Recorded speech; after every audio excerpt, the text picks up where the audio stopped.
जालिमों मोदी आ रहा है। पाकिस्तान के former ambassador to India Abdul Basit साहब ने ये स्टेटमेंट दिया। उन्होंने बोला है, एक इंटरव्यू में उन्होंने ये कहा है कि अगर दोबारा इंडिया के प्राइम मिनिस्टर नरेंद्र मोदी बनते हैं तो बालाकोट स्ट्राइक जैसा कोई दोबारा सिचुएशन बन सकती है। कश्मीर के हवाले से बहुत सा ऐसा डर है पाकिस्तान की पब्लिक में, पाकिस्तान के पॉलिटिशियंस को, कि जैसे पहले कश्मीर को आर्टिकल 370 हटाया गया, अब इस साइड वाले कश्मीर के ऊपर भी आपने कसम खा ली है कि हमने नॉलेज नहीं, हमने सीखना कुछ नहीं।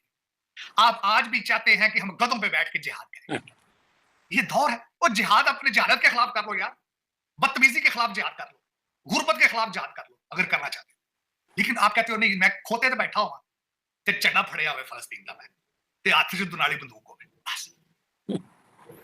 हैं जी, तो पानी ये जो बातें हो रही है ना पाकिस्तान के अंदर, ये जो फॉर्मर एनवॉय कह रहे थे और बातचीत कर रहे थे, और अब्दुल बासित साहब जो हैं वो उनसे जब इंटरव्यू कर रहे थे तो हो रहा था कि भाई ये तो जो है ये कहीं अगला बालाकोट ना हो जाए।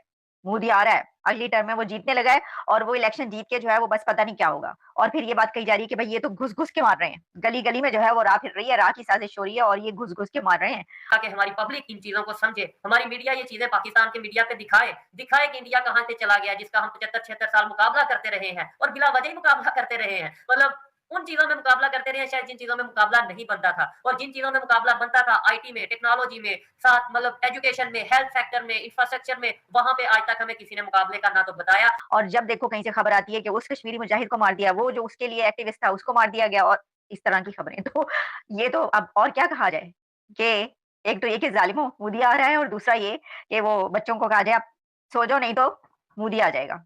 ऐसी सिचुएशन हो चुकी है जनाब आला।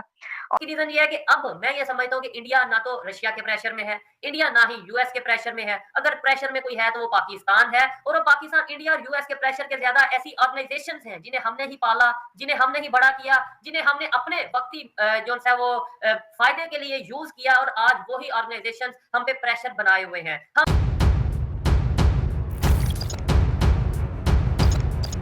तो नमस्कार दोस्तों, जय हिंद। स्वागत है आपका पाकिस्तानी मीडिया जुड़ी एक और फ्रेश और मज़ेदार वीडियो में। तो दोस्तों, जैसा कि आप जानते हो कि अगले साल भारत में लोकसभा इलेक्शंस हैं, जिसके नतीजे ये बताएंगे कि भारत का अगला प्रधानमंत्री कौन होगा। और यकीन मानिए, इस खबर का इंतजार भारत में नहीं बल्कि पाकिस्तान और दुनिया में हो रहा है। पाकिस्तान में डर का माहौल है, अभी से देखने को मिल रहा है, क्योंकि पाकिस्तान में चर्चा जोरों पर हो रही है कि मोदी दोबारा पीएम बन गया तो पाकिस्तान का क्या होगा। वहीं दूसरी ओर दुनिया परेशान है कि कहीं मोदी दोबारा पीएम ना बन जाए। पीएम मोदी ने जिस तरह से विदेश नीति चलाई है, उसकी सफलता से आज पाकिस्तान, चीन ही नहीं दुनिया मोदी की मुरीद बन गई है। यही वजह है कि कई देश मोदी को पीएम बनता नहीं देखना चाह रहे। तो दोस्तों, देखते हैं इस विषय पर पाकिस्तानी मीडिया और क्या बोल रही है अपने डिबेट शोज में, उनका कैसा रिएक्शन है इस टॉपिक पर। तो दोस्तों, ज़्यादा समय बर्बाद ना करते हुए हम शुरू करते हैं इस वेरी इंटरेस्टिंग और मज़ेदार वीडियो को। आप जल्दी से हमारे यूट्यूब चैनल को सब्सक्राइब कर दीजिएगा। ज़ालिमों मोदी आ रहा है। जो मैंने एक सेंटेंस बोला अपने प्रोग्राम के स्टार्ट में, मैंने कहा ज़ालिमों मोदी आ रहा है। तो एक वक़्त हुआ करता था पाकिस्तान की सियासत में कि जो जमात-ए-इस्लामी है उसके जो लीडर थे काज़ी हुसैन अहमद, तो जब इलेक्शन हुआ करते थे तो इलेक्शन के दौरान उस पार्टी के लिए कहा जाता था ज़ालिमों काज़ी आ रहा है। अब ज़ालिमों काज़ी आ रहा है जो है यानी ये कि डराने के लिए दीवारों पे लिख दिया जाता था उनकी पार्टी की तरफ से कि भाई बाकी सब जो हैं वो चुप करके बैठ जाएँ और अब पीछे छुप जाएँ, और अब किसी की कुछ नहीं चलेगी क्योंकि काज़ी आ रहा है। तो जो इंडिया के प्राइम मिनिस्टर नरेंद्र मोदी साहब की बाज़गश्त है वो बहुत दूर-दूर तक जारी है। हमने जैसे इससे पहले भी एक प्रोग्राम किया, तो ऐसा लगता है कि वो ज़ालिमों मोदी आ रहा है। एक तो ये बात कही जा रही है, ज़ुबान ज़द-ए-आम कि भई अगला इलेक्शन जीत कर वो आ रहे हैं। और सिर्फ यही नहीं बल्कि अब डेली बेसिस पर जो खबरें आती हैं इंडिया की, तो अब तो ऐसा लगता है कि ये जो बात कही जाती है कि मोदी आ रहा है, वो उनके ओपोनेंट्स के लिए इंडिया के अंदर सिर्फ नहीं है, बल्कि ये तो पूरी दुनिया के लिए है कि जिसने जो करना था कर लिया, अब मोदी आ रहा है। अब इंडिया आ गया है, अब जो है वो उन्हीं की चलेगी। ऐसा आपको महसूस नहीं होता? जो खबर है वो मैं उसकी तरफ अभी आती हूँ, लेकिन वो होता है ना कि वो एक मूवी बड़ी मशहूर और मारूफ मूवी है, अगर आप बड़े अच्छे तरीके से जानते हैं इस मूवी को, जो कि गब्बर सिंह उसमें एक कैरेक्टर है, और उसमें वो जो है वो कहता है कि उस उसको बच्चों को डराने के लिए जो माएँ हैं, वो ये कहा करती हैं कि सो जाओ नहीं तो गब्बर आ जाएगा।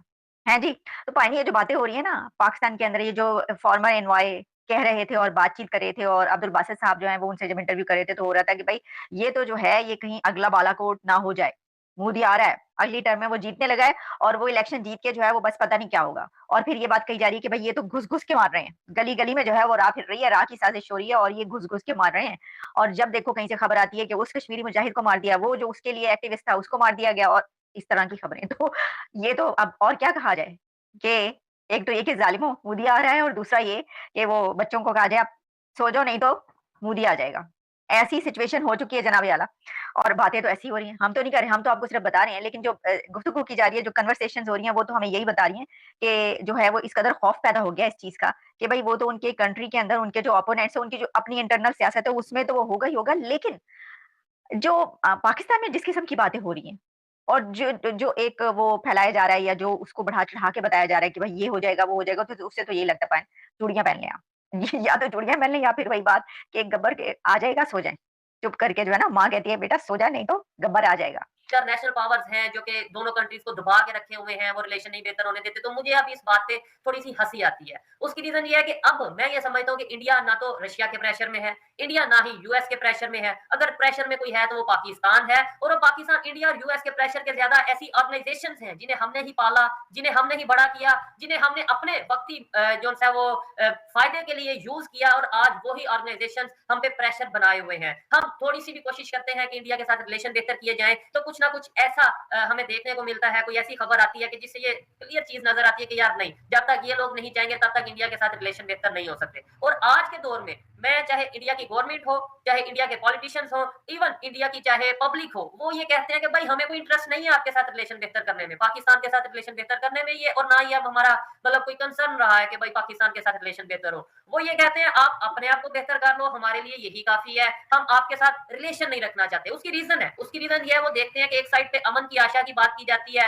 आप जैसे लोग, मेरे जैसे लोग बैठ के कुछ ना कुछ कोशिश करते हैं कि यार कुछ पॉजिटिविटी आ जाए, कोई रिलेशन बेहतर हो जाए, कोई पीपल टू पीपल कनेक्शन हो जाए। लेकिन जब उधर से खबर ये आती है कि कश्मीर में आज अटैक हुआ और 2 फौजी जवानों की जानें चली गई, आज वहाँ पे अटैक हुआ, 3-4 फौजी जवानों की जानें चली गई, तो फिर चाहे यहाँ के लोग हों, खासतौर पे वहाँ पे जब ये खबर जाती है, तो वो कभी सोचेंगे कि भाई हम रिलेशन बेहतर करें। सबसे पहले हमें खुद को ठीक करने की ज़रूरत है, फिर ये डेवलपमेंट वाले जो चैप्टर है, ये तो हमारा अभी बहुत पीछे है। अभी हम सिर्फ सीख सकते हैं, अभी उनकी खबर सुन के उन्हें एप्रिशिएट कर सकते हैं। अभी उन्होंने अगर तेजाज़ बनाए और पूरी दुनिया को ये मैसेज दिया कि भाई हमने जो टेक्नोलॉजी बनाई है, हमने जो फाइटर जेट बनाया है, वो सेफ है, और साथ ही साथ आने वाले टाइम में मेरे ख्याल से आप मतलब मुझे जो आइडिया है कि आने वाले टाइम पे बहुत से कंट्रीज ऐसे हैं जो कि इन तेजाज को खरीदना चाहेंगे, अभी भी इंटरेस्ट क्यों कर रहे हैं, लेकिन आने वाले टाइम में ये तेजाज पूरी दुनिया में फैलेंगे और ये इंडिया की बहुत बड़ी अचीवमेंट है। इसके ऊपर मैं as a Pakistani youth, as a Pakistani student, as a Pakistani YouTuber या सोशल एक्टिविस्ट, मैं इंडिया को अप्रिशिएट करता हूँ ओपनली,